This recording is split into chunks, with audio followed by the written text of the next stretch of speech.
हुकूमत के खिलाफ तहरीक कब और कैसे चलाई जाए? आज़ाद कश्मीर इलेक्शन में शिकस्त के बाद अपोजिशन की नई हिकमत अमली क्या हो? इन सवालात पर गौर करने के लिए पीडीएम रहनुमाओं ने फिर सर जोड़ लिए हैं। इस्लामाबाद में मौलाना फजलुर रहमान की ज़ेर सदारत इजलास जारी है और इस इजलास में नून लीग के सदर शहबाज शरीफ पार्टी रहनुमाओं के हमरा शरीक भी हैं। नवाज शरीफ भी लंदन से वीडियो लिंक के जरिए इस इजलास में शिरकत कर रहे हैं। इसके अलावा इसहाक डार, मरियम नवाज और एहसन इकबाल भी वीडियो लिंक के जरिए इस इजलास में शरीक होंगे। इस इजलास से कबल मौलाना फजलुर रहमान और नवाज शरीफ के दरमियान राब्ता भी हुआ है। नवाज शरीफ ने मौलाना फजलुर रहमान को पीडीएम की तहरीक को तेज़ करने का मशवरा दिया है। दोनों रहनुमाओं का दावा था कि अवाम हुकूमत से मायूस हो गए हैं और अवाम की आखिरी उम्मीद अब पीडीएम ही है। पीडीएम के जारी इस इजलास की हम तफसीलात जानेंगे बोल न्यूज़ के नुमाइंदा अकील अहमद से। जी अकील, बताएगा इजलास शुरू हो गया है, क्या इस हवाले से खबरें हैं?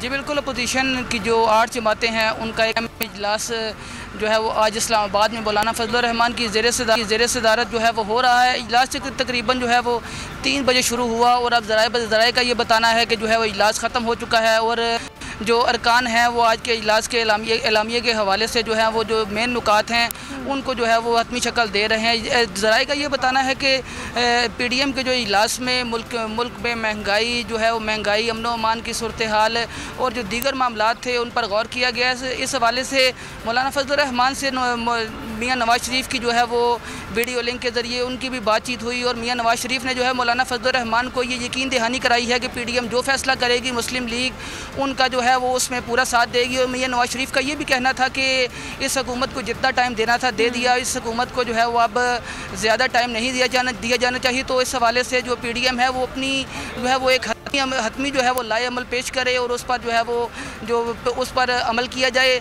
ज़राए का ये भी बताना है कि इजलास में जो अपोजिशन की 8 जमातें शरीक थी उनके जो शुरा हैं उन्होंने दुआदार तकारीर की और अफ़गानिस्तान की सूरत हाल, आज़ाद कश्मीर के इलेक्शन, मुल्क में महंगाई और जो दीगर मामलात हैं उन पर जो है वो अपोजिशन अरकान ने जो है वो सख्त मौक़िफ़ अपनाने की जो है वो तजवीज़ दी है। और मौलाना फजलुर रहमान को ये तजवीज़ दी है कि उन्होंने जो पीडीएम के हवाले से जो है एहतजाज का शेड्यूल दिया था उस पर जो है वो नज़रसानी की जाए और जल्द अज जल्द जो है वो पीडीएम अवाम के पास आ जाए। पीडीएम इजलास में ज़राए का ये बताना है कि ये भी फैसला किया है कि अपोजिशन जमातें मियाँ शहबाज शरीफ की ज़ेर सदारत जो है वो पार्लियामेंट हाउस के अंदर जो है वो अपोजिशन जमातों को टफ टाइम, जबकि शहबाज शरीफ ने यह भी तजवीज़ दी है कि जो पार्लियामेंट के अंदर अपोजिशन की तमाम जमातें हैं बशमूल पीपल्स पार्टी और दीगर जमातें उनको भी इस हवाले से जो है एतमाद में लिया जाए और हुकूमत को पार्लियामान के अंदर और बाहर टफ टाइम दिया जाए। तो इस हवाले से जो है मुख्तलिफ तजावीज़ जो है वो ज़ेर गौर आई, तमाम गौर जायज़ा लिया गया। मियाँ मोहम्मद नवाज शरीफ के हवाले से जो गुज़िश्ता हफ्ते जो है वो उनके वीज़े के हवाले से जो है हुकूमत का मौक़िफ़ सामने आया था, पीडीएम की जानिब से उसको जो है मुस्तरद किया गया है और तमाम शुरा का ये कहना था कि नवाज शरीफ से जो है वो बीमार हैं तो जब तक वो अपना इलाज मुकम्मल नहीं करवा लेते उनको वतन वापस नहीं आना चाहिए और लंदन में बैठ के उनको जो है वो इस तहरीक की जो है वो सपोर्ट करना चाहिए। जबकि यहाँ पर मियाँ शहबाज शरीफ और मौलाना फजलुर रहमान जो है वो इसके तहरीक की क़यादत करेंगे और अपोजिशन की जो 8 जमातें हैं उन्होंने पीडीएम के सरबराह मौलाना फजलुर रहमान को इस हवाले से जो है वो अपनी हिमायत की यकीन दहानी कराई है। और आज के इजलास में ये फैसला हुआ है कि अब जो है हुकूमत को मज़ीद टाइम नहीं दिया जाएगा पार्लियामेंट के अंदर और पार्लियामेंट के बाहर जो है वो हुकूमत को टफ टाइम दिया जाएगा।